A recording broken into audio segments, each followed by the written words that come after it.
So hey guys, কি খবৰ আপোনালোকৰ আশা কৰো ভালে আছে। So আজিৰ মোৰ ওচৰত বহুত কেটা আপডেটস আছে, ভিডিওটো শেষলৈকে চাব। আজিৰ ভিডিওৰ ফাৰ্ষ্ট আপডেটটো হ'ল মনোজ ভাইৰ ওপৰত, যাৰ ইউটিউবত দুটাকৈ চেনেল আছে। মালুম है तेरे बाप को मत सिखा चल। যি কেটাৰ স্ক্ৰিনশ্বট আপোনালোকে স্ক্ৰিনত নিশ্চয় দেখিছে, এটা হ'ল মনোজ ভাই আৰু আনটো হ'ল আকৌ মনোজ ভাই। এতিয়া কথা হ'ল কি ৰিসেন্টলি তেওঁৰ ফেসবুক পেজত 100k ফলোৱাৰ্স কমপ্লিট কৰিছে, যাৰ বাবে তেওঁ কৈছে যে আৰু আজি আমাৰ মনোজ ভাই ফেসবুক পেজটোত 1 লাখ ফলোৱাৰ্স সম্পূৰ্ণ হৈছে। সকলোলৈকে বহুত বেছি ধন্যবাদ জনাইছো অন্তৰৰ পৰা। আপোনালোকৰ সাপোৰ্টৰ বাবে আজি এই মনোজ ভাই ফেসবুক পেজটোৱে 1 লাখ ফলোৱাৰ্স সম্পূৰ্ণ কৰিলে।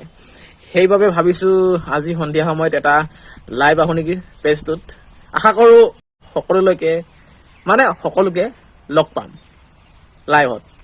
এতিয়া আইছো নেক্সট আপডেটলৈ। সো আপোনালোক সকলোৱে নিশ্চয় জানেই যে বৰষাৰণী বিষয়াৰ বিয়াৰ আগদিনা তেওঁলোকৰ মেহেন্দি অনুষ্ঠান পতা হৈছিল আৰু তেওঁ তাত এযোৰ লেহেংগা পিন্ধি গৈছিল, যদি মই ভুল নহয় লেহেংগা পিন্ধিছিল। আৰু মেহেন্দিৰ দিনা বৰষাৰণী বিষয়াই ইনষ্টাগ্ৰামত লাইভ আহি কিছু মুহূৰ্ত শ্বেয়াৰো কৰিছিল। যদি আপোনালোকে সেই লাইভ ভিডিঅ'টো চাব বিচাৰে গৈ চাই ল'ব, ডেছক্ৰিপশ্যনত লিংক দিয়া আছে। সো এতিয়া কথা হ'ল কি মেহেন্দি অনুষ্ঠানৰ লগতে আৰু কিছু কাৰণৰ বাবে বৰ্তমান বৰষাৰণী বিষয়াক ছ'চিয়েল মিডিয়াত বহুতে সমালোচনা কৰি থকা দেখা গৈছে। আৰু ৰিচেণ্টলি শ্ৰুতি বন্দনা নামৰ এগৰাকী যুৱতীৰ এই ফেচবুক পোষ্টটো বহুতে শ্বেয়াৰো কৰিছে। কিছুমান ফেসবুক পেজে এই পোষ্টটো স্ক্ৰিনশ্বট কৰিও শ্বেয়াৰ কৰিছে। মই আপোনালোকক এতিয়া পোষ্টটো পঢ়ি শুনাই দিম, তাৰ পিছত আপোনালোকে এই পোষ্টটোৰ ওপৰত আপোনালোকৰ মতামতবোৰ কি তলত কমেন্ট কৰি জনাবলৈ নাপাহৰিব। পাটৰ সাজযোৰৰ ঠাই লেহেংগাই লৈছে, মূৰত পাগুৰি মাৰিছে, পৰম্পৰাগত মুঠি খাৰু গামখাৰু ইত্যাদি থকাৰ পাছতো ৰঙা খাৰুবোৰ পিন্ধি হালধীয়া ঘাগৰাৰে হালধি ৰচম মেহেন্দি ৰচম কৰি থকাবোৰক কৈছো লাভ নাই অসমীয়া মোৰ প্ৰথম পৰিচয় জাতীয় শ্লোগানৰ। যি হৈ আছে ভাললৈ হোৱা নাই, যি হৈ আছে হজম হোৱা নাই। আজি 2-4খন বিয়াত দেখিছো, কাইলৈ অসমীয়া কইনা দৰাৰ সাজপাৰ মিউজিয়ামত দেখিব লগা হ'ব।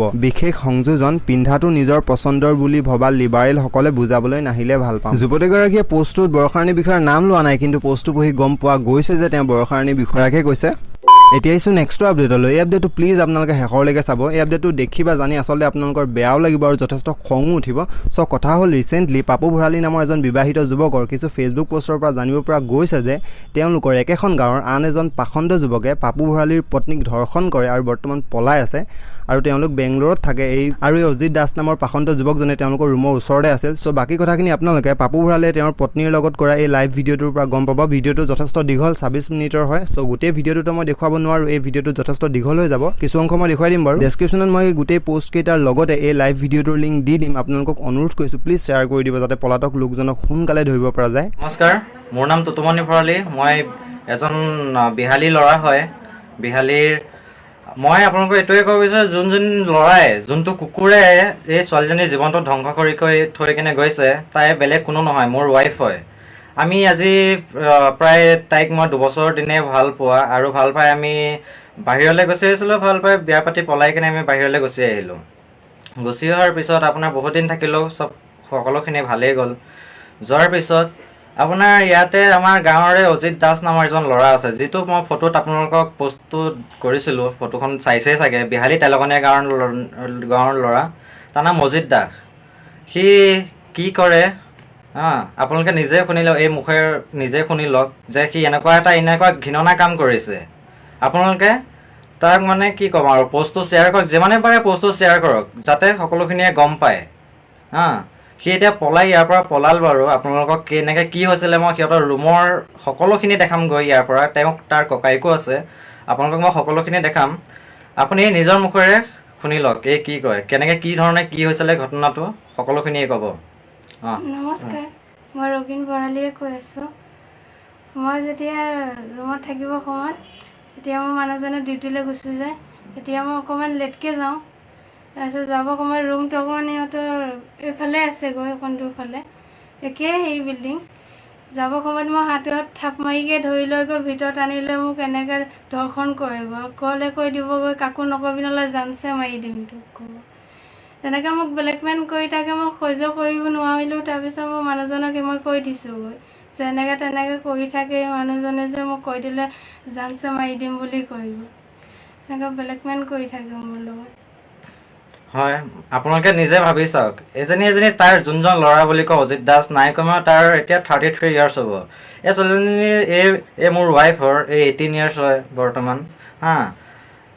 কি ক'ম আৰু আপোনাক, তেনেকুৱা ইমান এজন ডাঙৰ ল'ৰাই নিজৰ ককাই হিচাপে ভাবোঁ, একেখন গাঁৱৰে ল'ৰা, নিজৰ ককাই হিচাপে ভাবো হা সি আজি ইমান ডাঙৰ এটা কৰ্তৃত কৰি থৈ কেনে গৈছে তাক আমি কি কৰোঁ বাৰু আমাক এতিয়া ন্যায় লাগে সহায় লাগে আপোনালোকে সকলোখিনি কৰক হা কৈছোঁ তাকে আপোনালোকৰ হাত জোৰ কৰিছোঁ আপোনালোকে আমাক সহায় কৰক সি আমাৰ আজি এই লগত তেনেকুৱাখিনি কৰিছে কাইলৈ আপোনালোকৰ নিজৰ বাই ভণ্টিৰ লগত তেনেকুৱাখিনি কৰিব নিজৰ গাঁৱৰ নিজৰ এজন ভাইৰ লগৰ ভায়ে বোৱাৰী তাৰ বোৱাৰী হয় বোৱাৰীৰ নিচিনা তাইক ইমান দাদা বুলি মাতে হা ময়ো দাদা বুলি তাক মাতি আছিলোঁ ইমানখিনি কৰাৰ পিছত তাইৰ লগত সি তেনেকুৱাখিনি কৰিছে ইমান এটা ডাঙৰ কণ্ট্ৰল কৰিছে সি হা যোৱাকালি আমি ইয়াত চবতে গ'লোঁ পুলিচ ষ্টেচনো গ'লোঁ ইয়াৰ মানুহ সকলোখিনি সহায় ল'লোঁ লোৱাৰ পাছত আপোনাৰ তাৰ পৰা কালি সি পলাই আছিলে আমাৰ ঘৰৰ ৰুমৰ অপজিট বিল্ডিংটোত সি গৈ পলাই আছিলে আপোনালোকে চিনি পাবই আমাৰ গাঁৱৰে ল'ৰা থাকে তাতো সুনন্দ দাস বুলি সেইজন এজন ল'ৰা থাকে তাৰ ৰুমত গৈ কিনে পলাই আছিলে তাৰপিছত ওচৰতে CCTV কেমেৰা আছিলে তাত চেক কৰিলোঁ সি তাৰপিছত সিহঁতৰ ৰুমলৈ গৈ সোধাৰ পিছত কৈছে আমাৰ ৰুমত নাই অহা তাৰ পৰা আমি গৈ কিনে CCTV চেক কৰিলোঁ চেক কৰাৰ পিছত দেখা পালোঁ সি গৈ কিনে বেক চাইডত এটা বাথৰুম আছিলে তাত লুকাই আছিলে আমি গোটেই ইয়াৰ ল'ৰা যিখিনি কানাডা ল'ৰা হয় তেওঁলোকে বহুতখিনি হেল্প কৰিছে তেওঁলোকে তাক ধৰিবলৈ হেল্প কৰিছে ধৰিছিলোঁ গৈ আমি তাক ধৰিলোঁ ধৰাৰ পিছত সি কাপোৰ চাপোৰ কেনেকৈ ক'ত কি হৈ পৰি আছে তাতে কাপোৰ চেণ্ডেল সকলোখিনি পৰি আছে কাপোৰ চাপোৰ ফালি সি এটা মুঠতে এটা পেন আৰু গাত একো নাই তেনেকৈ সি পলাল এফালে সকলোখিনি জেগা দেখাম আপোনাক গোটেই জংঘল হয় তাৰ মাজত সোমোৱাৰ পিছত আমি তাক বিচাৰিবলৈ নোৱাৰিলোঁ তাত সোমাবলৈ নোৱাৰিলোঁ আমি কেনেকৈ তাক কি কৰি বিচাৰিম বুলি আমি বহুত টাইম ৰখিলোঁ কিন্তু তাক ধৰিব নোৱাৰিলোঁ সি পলাই এতিয়া পতংগ হ'ল তেওঁৰ ককায়েকো নাই তাৰ ককায়েকো নাই এতিয়া সেই কুকুৰৰ ককায়েকটো পলাই আছে ৰাতিপুৱা আহিছিলে ক'লোঁ আমি বোলে কি কৰিম সি কি কৰিম বুলি কৈছে কৰিম মানে সি কিবা এটা